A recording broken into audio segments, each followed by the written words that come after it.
സിനിമയുടെ ബിസിനസ് എനിക്ക് ഭയങ്കര സ്റ്റക്കായിട്ട് നിൽക്കുമ്പോഴേ നമ്മളൊരു പടം ചെയ്യുമ്പോൾ അത് എനിക്ക് ശുഭത്തിനും റിവ്യൂവേഴ്സിനും പൈസ ഉണ്ടാക്കാൻ വേണ്ടി നമ്മൾ പടം ചെയ്തിട്ട് കാര്യമില്ലല്ലോ. അങ്ങനെ കാണുന്നൊരു പടം ചെയ്യണ്ടേ.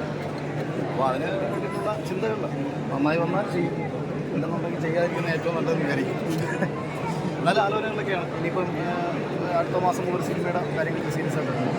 എൻ്റെ ഒരു കുടുംബനാഥൻ എന്ന നിലയിൽ വീട് വണ്ടികൾ എല്ലാം സ്വന്തമായി.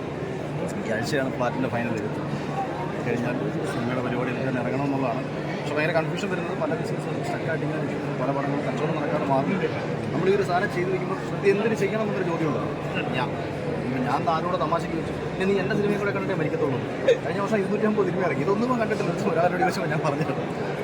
അപ്പം നമ്മളൊരു സിനിമ ഇനി ചെയ്യണമെങ്കിൽ അത് ഒന്നുകിൽ അത് പൂർണ്ണ ഏതെങ്കിലും എന്നെ തൃപ്തിപ്പെടുത്തുന്നതായിരിക്കും, അല്ലെങ്കിൽ പ്രേക്ഷകനെ തൃപ്തിപ്പെടുത്തുന്നതാവും. രണ്ടും കൂടെ ഉള്ള ആലോചനകളിലും സീരിയസ് ചർച്ചകളിലും ഒക്കെ തുടങ്ങി കഴിഞ്ഞിരിക്കുന്നു. അതുകൊണ്ട് ഇനി സിനിമ പ്രേമി എന്ന രീതിയിൽ ഞാൻ ചോദിക്കുകയാണ്. പ്രേമികത്തിൻ്റെ ട്രെയിലറൊക്കെ ഇന്നലെ വന്നായിരുന്നു, അത് കണ്ടായിരുന്നു. എങ്ങനെയുണ്ട് അതിൻ്റെ ഒരു മമ്മൂക്കയെ കുറിച്ച് നമ്മൾ സംസാരിച്ചാൽ നമ്മളിനി ചെറുതാകത്തേ ഉള്ളൂ.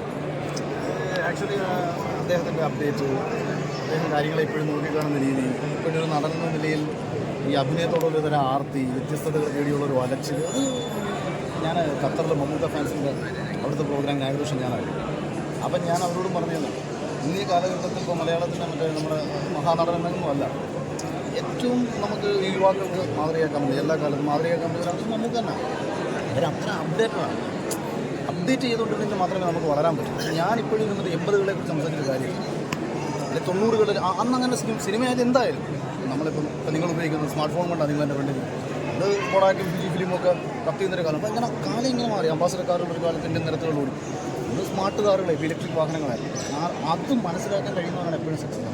കാലത്തെ മുൻകൂട്ടി കണ്ട് ഇന്നേ പ്രവർത്തിക്കും.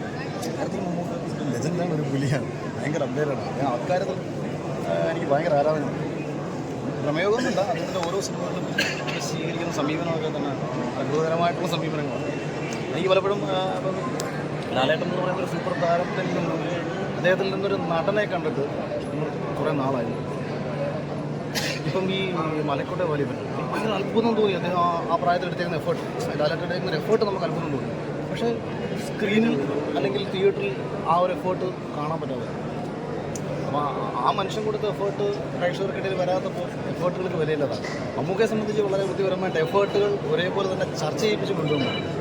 ഇവിടുത്തെ ലാലേട്ടനെ അനാവശ്യമായിട്ട് വന്നിട്ട് റോളിക്കൊണ്ട് ഈ രണ്ടുപേരും മലയാളികൾക്ക് ഏത് കാലഘട്ടത്തിലും ഡിമാൻഡ് പറ്റുന്ന അത് എത്ര ഫാൻസ് അങ്ങോട്ട് മുമ്പ് അടിച്ചാൽ രണ്ടുപേരും ഉള്ളിൻ്റെ ഉള്ളിൽ അംഗീകരിക്കുന്നത്.